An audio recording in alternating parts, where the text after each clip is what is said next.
Radio Barcelona, que tiene una gran historia en los anales de las ondas.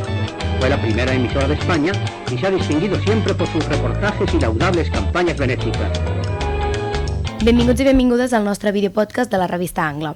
Estem de celebració perquè commemorem els 100 anys de la ràdio a Catalunya, un segle de veus i històries que han deixat una empremta inesborrable.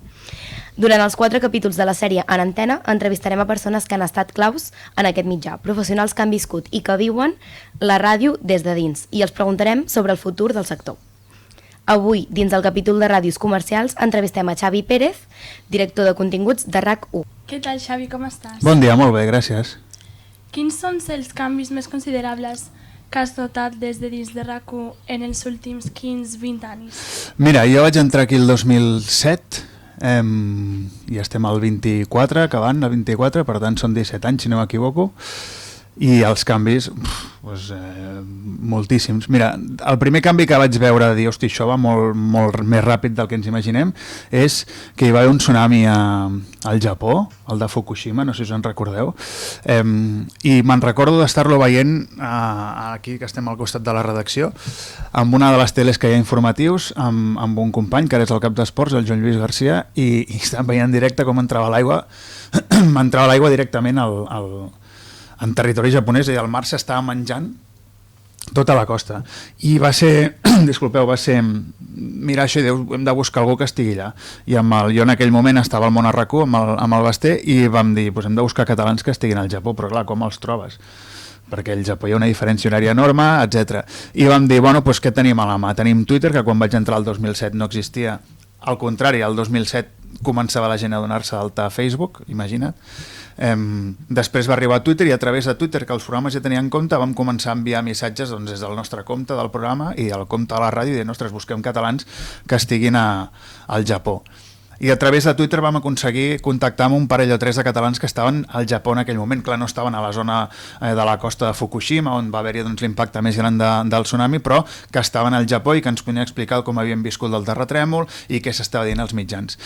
I com els vam connectar? Doncs generalment el que fèiem era trucar per telèfon. Vull dir, tu enviaves un redactor a un lloc i anàvem al seu telèfon i aleshores tu li feies una trucada telefònica i et feia una crònica per telèfon.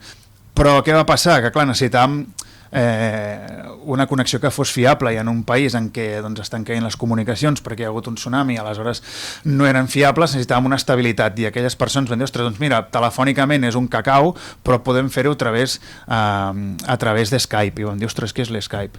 I a través de l'Skype, el primer dia que vam sentir Skype, i recordo el director d'aleshores de l'emissora, l'Eugeni Sallent, que va anar directament a l'estudi a dir, però com estan entrant 2 tios des del Japó, que soni tan bé, que sembla que estiguin en un estudi de ràdio, amb una qualitat vaja molt millor que no pas la telefònica, no tampoc com si fos un estudi, però enteneu-me, amb un so molt més nítid que el telèfon, i com ho hem fet, i vam explicar, mira, és una aplicació o un programa que es diu Skype i tal. Vull dir que el primer moment que vaig veure que això anava molt, que hi havia un món per explorar era aquest. Com descobries el teu paper com a director de continguts a RAC1? La meva feina, quina és, no? La meva feina és una bona pregunta. No, és tenir una visió general dels continguts que es fan a l'emissora, no? És a dir, nosaltres ens reunim cada dilluns, per exemple, i tenim una reunió de planificació setmanal, no? Doncs hi ha màrqueting, hi ha esports, hi ha informatius, hi ha la gerència, hi ha RAC 105 també, hi ha el nostre cap d'audiències i operacions digitals, hi ha el cap director tècnic, hi ha la gent de raco.cat, de la pàgina web, després hi ha també el tema de podcast, la persona que s'encarrega de coordinar els podcasts. I una mica tot això és el que toquem, no? De dir, què tenim aquesta setmana, farem això, farem allò, hi ha no sé quants partits de futbol, els donarem a aquesta hora, que és a l'hora que es fa, però abans què farem, és de decidir una mica la programació i decidir també, sobretot, tenir l'agilitat de poder alterar la programació quan cal, no? Per exemple, me'n recordo que només aterrar aquí, a la direcció de continguts, hi va haver el cas del Rubiales, amb les jugadores de la selecció espanyola femenina que van guanyar el Mundial, i ell li dona el petó no consentit a la Jennifer Hermoso, hi ha tot el pollastre que es va muntar després, i recordo que un divendres ell compareixia a a la Federació Espanyola i era l'estiu, hi havia crec que programació gravada al migdia i ens la vam carregar i vam dir pues, fora el que tenim gravat i donem la roda de premsa en directe i aleshores la farà aquesta persona portarà el programa i hosti, busca uns tertulians que et puguin acompanyar, no? I que et puguin doncs, explicar una mica més el que hi ha, allà a la Federació era aquesta persona seguint la roda de premsa, bueno, pues és una mica això, és decidir, fent-ho molt resumit, decidir el que sona a la ràdio. I és una ràdio comercial, què vol dir? Doncs que l'objectiu de la ràdio és construir audiència. Construir audiència perquè la vols per tenir-la, home, sí, però què fas amb aquesta audiència? No? Pues al final això vol dir que és un negoci, i el negoci en què consisteix bàsicament? Doncs en tenir audiència per poder vendre-la comercialment i que els anunciants, que són els que posen anuncis, puguin trobar el públic al qual dirigeixen els seus anuncis doncs a la nostra emissora. Com més públic tinguis, doncs és més fàcil que puguis tenir un públic més divers i que per tant sigui més interessant per tots els anunciants. Clar, quin és el major repte al qual t'has hagut d'enfrontar? Doncs cada dia són reptes molts. Al final és conjuminar els interessos diguem-ne comercials o els interessos del negoci, és el que dèiem, no? Això al final és una empresa privada i ha de donar diners, ha de donar beneficis, no? Doncs conjuminar aquests interessos amb els interessos de la creació d'audiència i del que tu creus que has de fer. A vegades que dir no és complicat, vull dir, la gent es pensa que no, que la gent, no dic la redacció, però tu des de fora pots pensar, ostres, clar, que si dius bueno, pues no es fa i punt, bueno, sí, però per nosaltres és molt fàcil dir que sí a tot i apa, perquè així no se t'emprenya ningú, però dir que no és complicat i hem de dir que no moltes vegades, més de la que ens agradaria i segurament menys de les que l'ortodoxi diria, però al final és un dels reptes, sí, potser et diria que aprendre a dir que no en aquest sentit és un repte que ens trobem cada dia i que, home, que a vegades no és agradable, però s'ha de fer. El tema de los continguts de qualitat, com t'assegures que sempre hi hagi continguts d'aquest tipus? Bueno, l'objectiu és aquest, mira, és el que us comentava ara, no? Tu que vols construir audiència, no? Si vols construir audiència, el que has de fer és una cosa que a la gent li agradi. Has de tenir clar que no agradarà, tot el que facis no agradarà a tothom, perquè si tens 850.000 oients, doncs és molt fàcil que no agradi a tothom, però tu el que has d'estar convençut és que és un contingut de qualitat. Vale. Què vol dir un contingut de qualitat? Això podem estar hores parlant, però al final jo crec que és un contingut que primer agradi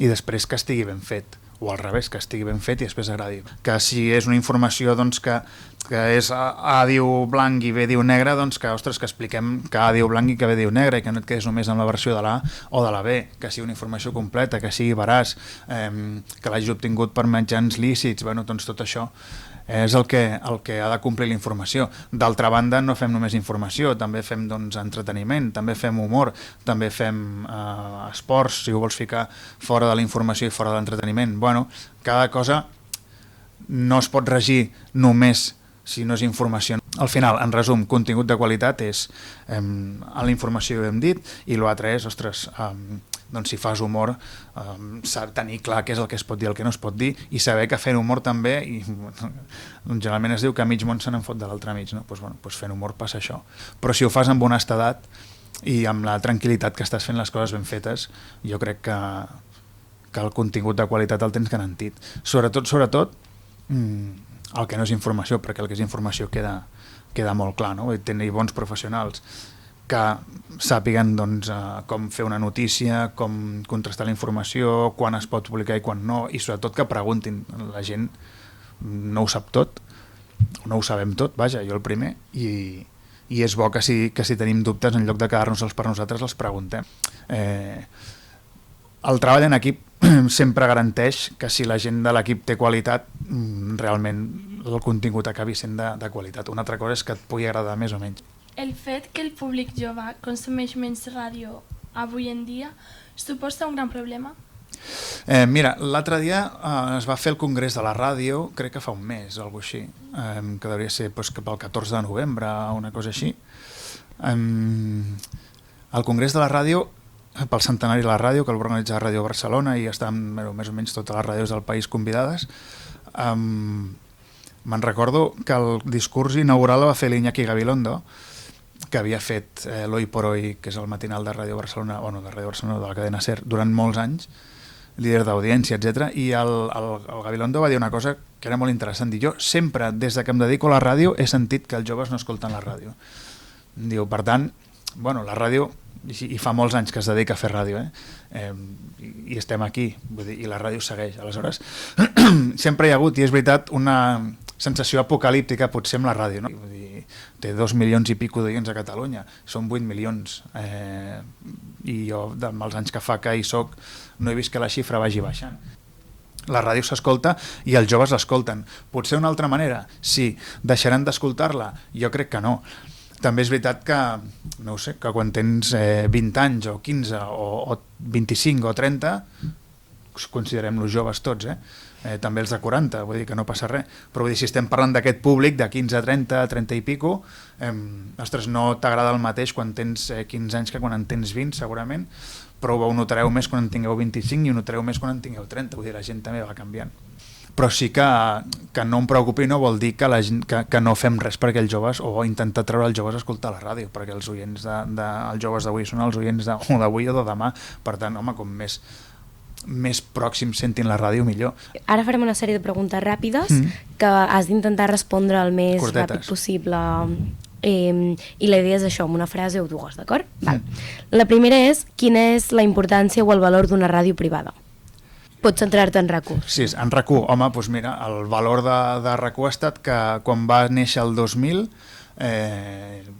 hi havia només una ràdio que emetia en català generalista, i estem parlant de Catalunya Ràdio. Després hi ha ràdios temàtiques.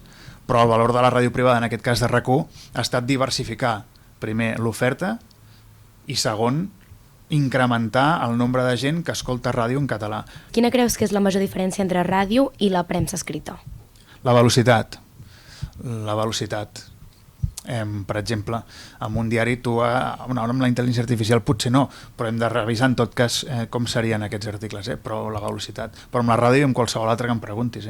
Nosaltres amb un telèfon en tenim prou per anar on sigui i fer una crònica, no necessitem més. En un diari, premsa escrita, en aquest cas, els diaris avui tenen premsa escrita sí, però digital també és escrita. Vull dir, també s'ha d'escriure, no? En el seu cas han d'escriure, vull dir, necessita un temps de producció que nosaltres el retallem molt. Pues moltes gràcies, Xavi. Ara et faré una última pregunta per concloure. Com veus la ràdio a Catalunya d'aquí a 100 anys? Home, mira,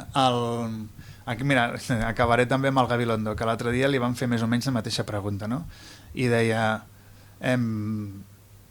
digue'm com serà la societat, i et diré com serà la ràdio. Dóna'm 10 minuts i et diré com serà la ràdio. Per què ho deia?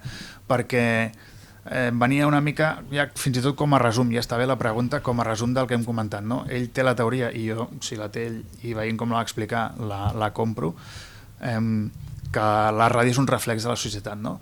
Ell que deia, mira, durant la dictadura es va prohibir la informació, no? Fins l'any 75-76 tu no podies informar, però l'any 75-76 i abans hi havia ràdio. Llavors a la ràdio, us imagineu una ràdio sense informació?